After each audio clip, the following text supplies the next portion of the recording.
నాకు 3 hours back ఒక incident అయింది మా మేడాన్ని పికప్ చేసుకుని బంజారా హిల్స్ సిగ్నల్ దగ్గర సిగ్నల్ పడిందని ఆగి ఉన్నప్పుడు ఒక 10 ఇయర్స్ పాప వచ్చి అన్న మీ కప్పులు చూడడానికి చాలా బాగుంది madam so lucky girl madam అన్నం తింటుందా లేకపోతే అన్నం తింటుందా చాలా క్యూట్ గా ఉంది ఈ ఇద్దరు కప్పులు చూస్తుంటే ప్రభాస్ అనుష్క లాగా చూడడానికి చాలా చూడముచ్చటగా ఉంది అనింది.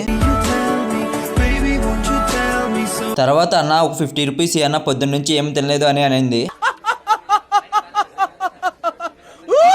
ఏమో కళ్ళతో మేడాన్ని అడుగుని సైగ చేసా. ఆమె అడిగితే 20 రూపీస్ ఇచ్చింది. సిగ్నల్ పడిన తర్వాత 20 రూపీస్ కట్ చేసి ఇస్తా నీకు, నువ్వు సైగ చేయడం నేను చూసానింది. నేను కూడా రైడ్ కంప్లీట్ అయిపోయిన మాటలోనే మేడం ఇందాక ఆ పాప చెప్పేది నిజం అనుకుంటా, అన్నం తింటున్నారా లేకపోతే అన్నం తింటున్నారా మేడం, నిజంగా ఇంత క్యూట్ గా ఉన్నారు అని అన్న. 64 అయితే 100 కొట్టిపోయింది. ఈ ఫార్ములా ఏదో బాగుంది, ఇంకా ప్రతి ఒక్క అమ్మాయి మీద ఇదే ఫార్ములా అప్లై చేస్తా. తెలియకడుగుతున్నాను, ఇదో బతుక చెప్పండి. ఈ రోజు వ్యాపారం అయితే 1699 రూపీస్, దాంట్లో పెట్రోల్ 450, మొత్తం పోగా 249 రూపీస్ మిగిలినాయి మామ. ఈ షార్ట్ వీడియో మీకు నచ్చితే ప్లీజ్ లైక్ అండ్ సబ్స్క్రైబ్. ఉంటా, బాయ్ బాయ్.